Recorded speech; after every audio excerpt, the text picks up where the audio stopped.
Letters from Paradise has had a lengthy break as Suzanne and I have moved house. So it's great to welcome you again to our place where the coffee is still flowing and we're still moving forward on our paradise journey. Paradise is a reference to the Garden of Eden, where humankind believed a toxic lie and lost the beauty they had been created to enjoy.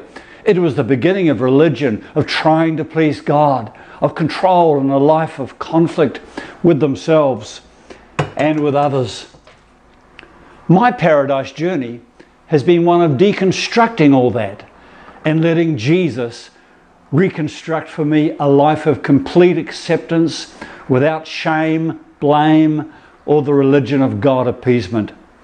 So paradise, dear friends, is something I carry with me no matter where I live. My journey began around 10 years ago when I read Paul Young's book, The Shack.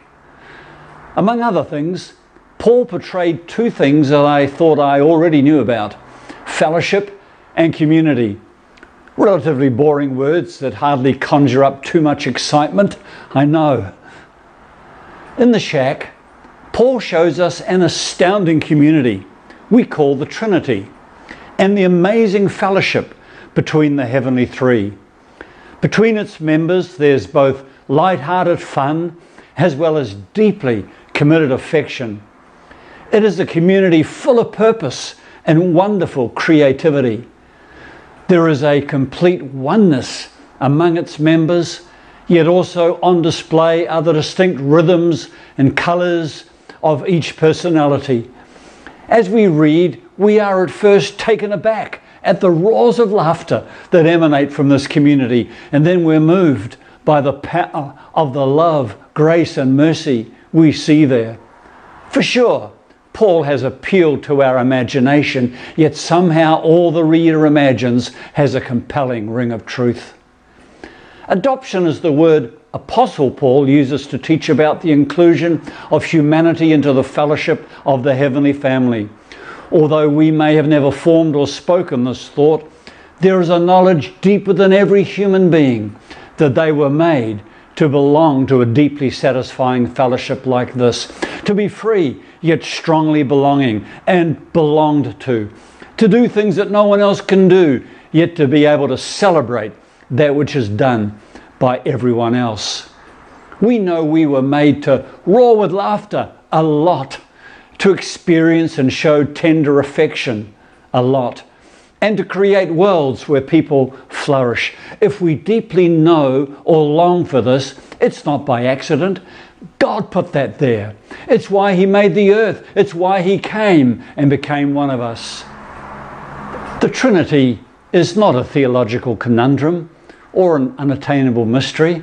No, my friends, it's the announcement that God is a relationship and that He is love. That God has never been alone, a stern, solitary being without experience of affection or other-centeredness. This is such a thrilling reality that we should do what Richard Rohr puts to us in his brilliant book about the Trinity, The Divine Dance. Richard takes the first phrase of the first verse of the Bible, "In the beginning God," and invites us to change it according to this rich truth of deep, satisfying and affectionate fellowship. To read it this way: in the beginning was relationship.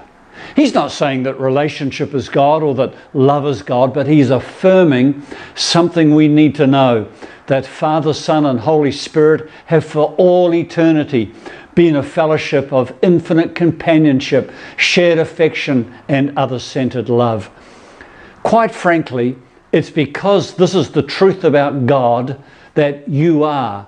The love and fellowship and relationship that exists in the Divine Three is so uncontainable and relentless that the creation of all that we see, including you, was inevitable.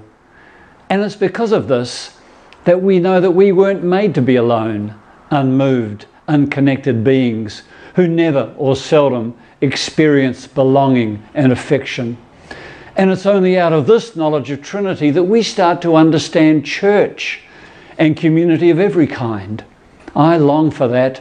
It's why I was born. It's the meaning of life. So until next time, my friends, may you know the happiness and overflowing peace that comes from knowing you've been caught up into the heavenly family, and that the fellowship of God is here on earth where you live. Shalom.